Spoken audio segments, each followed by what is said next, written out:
Medellín, uma das cidades que chegou a ser a mais perigosa da América Latina, está construindo uma mega prisão baseada nos ideais de Nayib Bukele. Inclusive, os ideais do presidente de El Salvador se espalham não somente pela América Central, mas eu diria que por toda a América Latina, com Caixa do Chile, representantes também do Equador, da Costa Rica e até mesmo do Brasil, pretendendo implementar políticas públicas muito similares a El Salvador.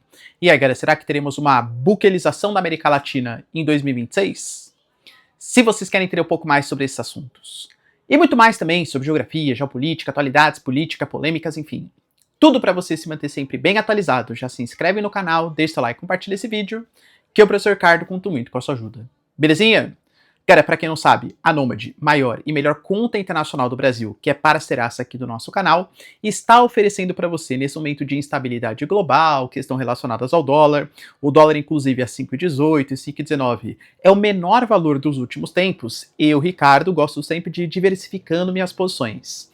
Caso você queira comprar os seus dólares, ainda com 15 centavos de desconto por dólar convertido, utilizando o meu cupom Ricardo15, você tem pela Nômade, que é a maior e melhor conta internacional do Brasil, uma baita promoção.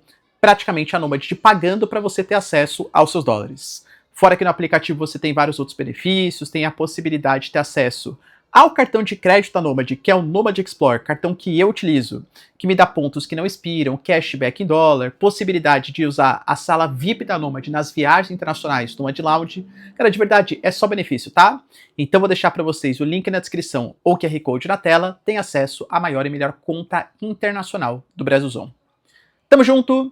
Então bora lá pro vídeo, pessoal. Seguinte, como eu falei para vocês na introdução, nós temos hoje o Nayib Bukele, para quem não conhece, presidente de El Salvador, que é o presidente mais popular da América Latina. Isso não é questão de opinião, isso é uma questão de fato e são pesquisas de popularidade. Os índices de popularidade falam em cerca de 85 a 90% de popularidade, enquanto a sua rejeição, pessoas que não consideram bom o seu governo, está em torno de 6, 7% ali em El Salvador. Na verdade, a sua popularidade caiu um pouco recentemente, esse é um dado mais recente, mesmo assim ele continua sendo o presidente mais popular da América Latina. Isso muito por conta das suas políticas de segurança pública em El Salvador, que era o segundo país mais perigoso, maior índice de homicídios, segundo maior índice de homicídios da América Latina, só perdendo para o Haiti, que é um país que passa por uma guerra civil. El Salvador é um país que tinha 106 homicídios a cada 100 mil habitantes, isso em 2015. Em 2025 passou para 1,3 homicídios a cada 100 mil habitantes. No ano passado, em 2025, o ano inteiro no país, nós tivemos 85 homicídios. É um número muito baixo. Se a gente pegar, por exemplo, a quantidade de prisões que foram feitas nos últimos anos, a gente fala de cerca de 90 mil presos, que parece um número baixo, só que comparado com a população de El Salvador, dá quase 2% da população. O Brasil hoje tem uma população carcerária gigantesca, mas se a gente considerasse que 2% da população deveria ser presa no Brasil, a gente está falando de quase 4 milhões de presos, ou seja, um valor 5 vezes maior do que a atual população carcerária do nosso país. Vocês entendem o que está acontecendo em El Salvador. Claro que El Salvador talvez é uma referência muito diferente do que acontece em outros países, por exemplo, o Brasil, na América Latina, porque por mais que a América Latina esteja passando por um momento de aumento dos narcotraficantes, enfim, El Salvador é um país que tinha nas suas maras, as gangues de El Salvador, um controle estados paralelos de quase 80% do país, sendo que o MS-13 e o Barrio 18 são os mais famosos, mas claro que não são os únicos. Como que o Nayib Bukele conseguiu modificar essa realidade, trazer uma segurança pública, já que a gente tem hoje 88% da população falando que se sente seguro para caminhar, cara, isso depois de 4 anos de políticas públicas, né? Se sente seguro para caminhar à noite no país. Não tem essas informações sobre pesquisas no Brasil, mas moro em São Paulo, posso falar com toda a segurança que caminhar à noite em São Paulo é uma coisa nada segura. Com certeza o índice não seria esses 88%. Basicamente adotando um estado de exceção no país, admitindo que existe uma guerra contra não bandidos comuns, mas contra narcotraficantes, grupos armados, que tomam espaços do país e formam estados paralelos, e decretando guerra contra essas instituições. Então, estados de exceção, sem a possibilidade, por exemplo, de você fazer uma revogação da prisão, talvez o caso do CECOT, né, que é o Centro de Confinamento para Terrorismo, seja o caso mais explícito dessas políticas bem efetivas de segurança pública que conseguiram reduzir a criminalidade. Mas é fato que nós também temos problemas relacionados a essas políticas.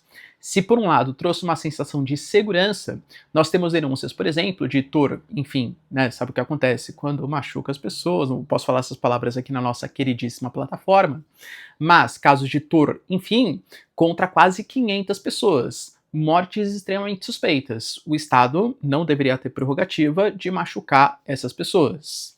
Outro ponto, a gente pega um estado de exceção adotado desde 2022, com prisões sem mandato, com o fim do direito de defesa. Será que efetivamente todas as pessoas que foram mandadas para o CECOT ou para outras prisões convencionais realmente eram merecedoras de ir para a prisão? Ah, professor, mas em nome da segurança pública tudo vale. Mesmo se for você? Mesmo se for o seu filho, o seu parente, também vale? É uma questão legítima, tá, que eu estou colocando. Para El Salvador, como só 6, 7% considera ele como um presidente ruim, talvez valha em nome, né, de uma situação de guerra como El Salvador passa. A gente tem, por exemplo, nesse momento, investigações sendo feitas contra juízes, contra membros do parlamento, contra a imprensa, e sempre que a investigação é feita, a justificativa do Poder Executivo é sempre a mesma. Na verdade, o que está acontecendo é que os juízes, os membros do Legislativo, a imprensa, estão mancomunados com o Barrio 18, com o MS-13, com as maras de El Salvador. Ou seja, se alguém não gosta do Nayib Bukele, não é exatamente porque não gosta do Nayib Bukele, mas sim porque é membro de gangue. Galera, convenhamos que não necessariamente isso é verdade, né? Eu já mostrei para vocês que em vários governos autoritários, para não falar de todos, muitas vezes você utiliza uma justificativa que seria válida se fosse utilizada de maneira correta para perseguir opositores. A gente sabe que existe o imperialismo norte-americano na América Latina, mas a gente pega o caso, por exemplo, da Nicarágua de Daniel Ortega ou da Venezuela de Maduro, por exemplo. Qualquer tipo de opositor que criticasse medidas autoritárias do Daniel Ortega ou do Maduro é porque, na verdade, são representantes do imperialismo norte-americano. Para, né, galera, tá? Nem ao céu, nem à terra. Ou então, por exemplo, perseguições... a gente pega até o caso da Coreia do Sul. Era na Coreia do Sul, o antigo presidente, ele tá sendo preso, condenado ali à prisão perpétua, porque ele considerou que os seus opositores, na verdade, estavam sendo sustentados pelo regime norte-coreano, eram comunistas, infiltrados, tal. Ou seja, para você conseguir justificar medidas mais autoritárias, você utiliza um fantasma que muitas vezes existe, mas não na proporção que o Estado coloca, para fazer essas medidas autoritárias. É o que o Nayib Bukele vem fazendo, principalmente contra seus opositores. É fato que hoje ele tem um grande desafio, porque a segurança pública, entre aspas, foi solucionada, mas o país precisa voltar a crescer economicamente, ainda sofre com alguns problemas relacionados à desigualdade, mas na questão, como eu falei para vocês, da segurança pública, principalmente em um continente como a América Latina, que vem percebendo o aumento da insegurança, o aumento da taxa de homicídios, o aumento da presença do narcotráfico, esse discurso fica cada vez mais popular. O próprio Milei, por exemplo, se reuniu com figuras, na verdade foi a Patrícia Burit, né, que na época era ministra da Segurança Pública, alegando que aplicaria em Rosário, região da Argentina, onde o narcotráfico é mais atuante, políticas públicas similares a El Salvador, com essas políticas, né, de carceramento em massa. A gente teve o caso do Cast, recém-eleito pelo Chile, alegando que ele seria um Trump nas questões geopolíticas, um Milei nas questões econômicas e um Nayib Bukele nas questões de segurança pública. A Costa Rica, Equador, por exemplo, do Daniel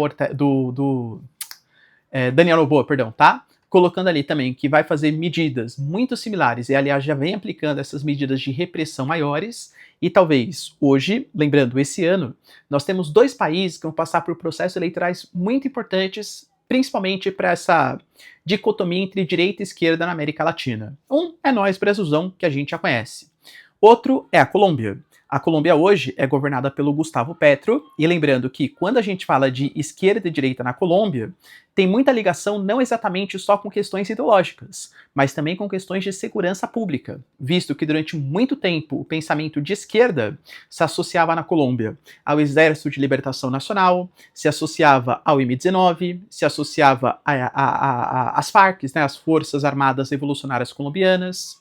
O próprio Gustavo Petro, ele é um ex-militante do M-19, um dos grupos armados que lutava à época pela instalação do socialismo e pouco a pouco foi mudando, né, para a atuação de um grupo armado, formando estados paralelos na Colômbia. Na Colômbia hoje, nós temos o prefeito de Medellín, que já foi uma das cidades mais perigosas da América Latina até 93, à época muito por conta da atuação do Pablo Escobar, construindo uma prisão modelo estilo Secote, para inicialmente 1.300 pessoas, mas que pode ser um exemplo a ser seguido em outras cidades do país. Professor, mas o Gustavo Petro concorda com essas políticas públicas? Com certeza não. O Gustavo Petro ele parte da premissa de anistias, acordos. Então, a ALN, algumas dissidências das Farc, outros grupos armados, fariam acordos com o Estado, concederia anistia para os líderes daqueles grupos, e em troca esses grupos dariam o controle daquelas porções para o Gustavo Petro. Se isso vai acontecer não, galera, convenhamos, é outros 500, né? Porque acordos muito... Por exemplo, as Farc, que era o maior grupo armado da Colômbia, fez um acordo muito similar em 2016. Até hoje existem dissidências das Farc, mas as Farc, enquanto grupo político, virou um partido político, o Comunes, que inclusive tem até lideranças no legislativo colombiano, né? Só que a Colômbia também está passando por mudanças políticas, também com ingerências dos Estados Unidos, né, aceitando fazer parte do Roosevelt Belt.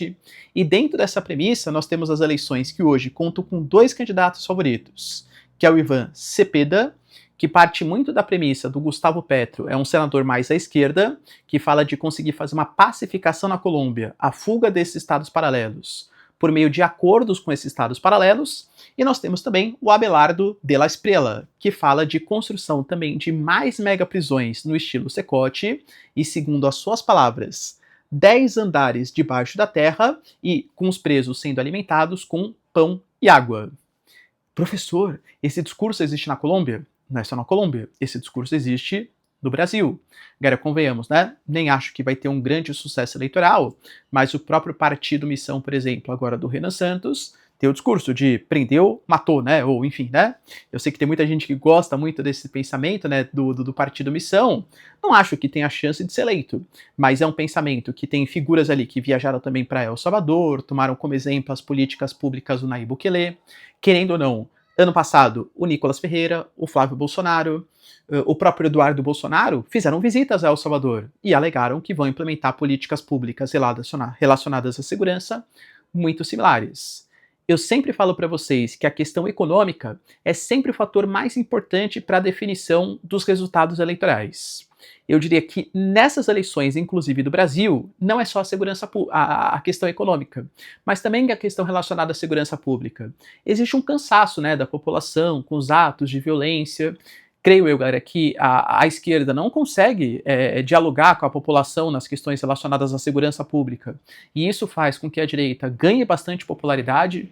Muitas vezes a população vê a esquerda com um discurso meio cosmopolita, fora da realidade, fora das questões práticas. Isso faz com que a direita ganhe popularidade, né?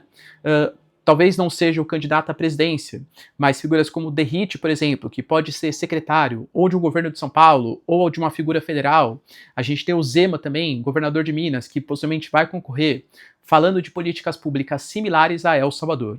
Ou seja, percebam que o aumento da periculosidade da violência vai fazendo com que o discurso da buquelização na América Latina se fortaleça. E aí, galera, você acha que esse discurso vai ganhar as eleições do Brasil em 2026? Deixa aí nos comentários, quero saber sua opinião. No mais, se vocês curtiram o vídeo, tamo junto, beijos, abraços e tchau, tchau.